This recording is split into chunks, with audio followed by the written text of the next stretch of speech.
सुरुवातीला एक महत्त्वाची बातमी जम्मू काश्मीरमधून जम्मू काश्मीरच्या काश्मीर टाइम्सच्या कार्यालयातून 14 AK-47 काडतूस हँड ग्रेनेड असा शस्त्रसाठा जप्त करण्यात आलाय। त्याचबरोबर इतर संशयास्पद वस्तू देखील जप्त करण्यात आल्यात। एसआयनं ही कारवाई केली आहे। एसआयनं काश्मीर टाइम्सच्या कार्यालयावर छापेमारी केली त्यावेळी ही शस्त्र आढळून आलेली आहे। 14 AK-47 काडतूस आणि हँड ग्रेनेड जप्त करण्यात आलेले आहेत।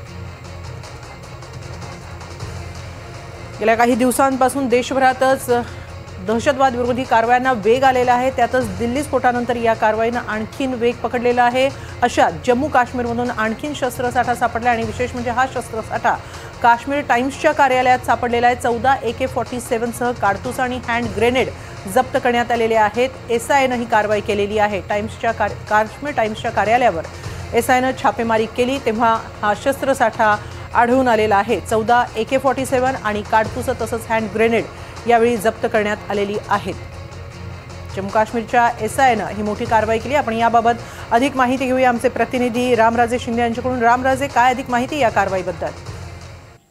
बिलकुल, जम्मू मधल्या स्टेट इन्व्हेस्टिगेशन एजन्सीनं काश्मीर टाइम्सच्या कार्यालयामध्ये हे छापा टाकलेला आहे आणि यामध्ये AK-47 पिस्टल सापडलेले आहेत, गोळ्या सापडलेल्या आहेत AK-47च्या आणि ग्रेनेडचं लिव्हर जे आहे ते जप्त केलेलं आहे। आणि कुठेतरी दहशतवादी विचारधारांचं समर्थन या माध्यमातून केलं जात होतं आणि देशविरोधामध्ये कृती या माध्यमातून केली जात होती काश्मीर टाइम्सच्या कार्यालयाच्या माध्यमातून। आणि म्हणून ही मोठी कारवाई जी आहे ती केल्याची आपल्याला दिसून येते।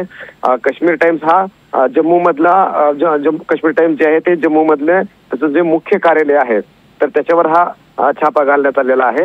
आणि आता तात्काळ त्याचं जे प्रिंटिंगचं आवृत्ती जी आहे तर ती बंद केलेली आहे आणि हे ऑनलाईनच्या माध्यमातून काश्मीर टाइम्स जे होतं ते लोकांपर्यंत पोहोचवलं जात होतं।